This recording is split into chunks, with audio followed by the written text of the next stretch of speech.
నువ్వు ఒక్క నిమిషం ఆగు. విజయమ్మ, పంచాయతీ దేనికి సింధూరా? నా భర్తకి జరిగిన అన్యాయం గురించి చెంచలమ్మ గారితో మాట్లాడాలి. చంటి, నాకు అన్యాయం జరగడం ఏంటమ్మాయి గారు? నన్ను చాలా ప్రేమగా అభిమానంగా చూసుకున్నారు. ఆ విషయం మీకు కూడా తెలుసు కదండి. దయచేసి మీరు అలాంటి పనులు చేయొద్దమ్మాయి గారు. సింధూరా, నీకేం తెలియచండి. పంచాయతీలో నేను చెంచలమ్మ గారితో ఏం మాట్లాడతానో విన్నాక నీకే తెలుస్తుంది. ఇప్పుడు నువ్వేం మాట్లాడకు. బాగా ఆలోచించుకునే నిర్ణయం తీసుకున్నావా సింధూరా? విజయమ్మ, 1కి 10 సార్లు ఆలోచించిన తర్వాతే నేను ఈ నిర్ణయం తీసుకున్నానండి. విజయమ్మ, సరే, నేనే ఈ విషయం చెంచలమ్మకి తెలియజేస్తాను. చాలా థ్యాంక్స్ అండి.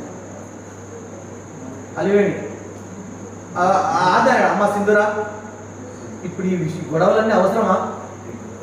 అలివేణి, అవునది నా, నువ్వు ఇలా చేయడం కరెక్ట్ కాదని నాకు అనిపిస్తుంది. ఒకసారి బాగా ఆలోచించుకో.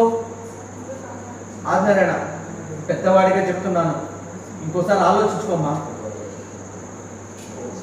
సింధూరా, అన్ని విధాలుగా ఆలోచించిన తర్వాతే నేను ఈ నిర్ణయం తీసుకున్నాను. రాలే.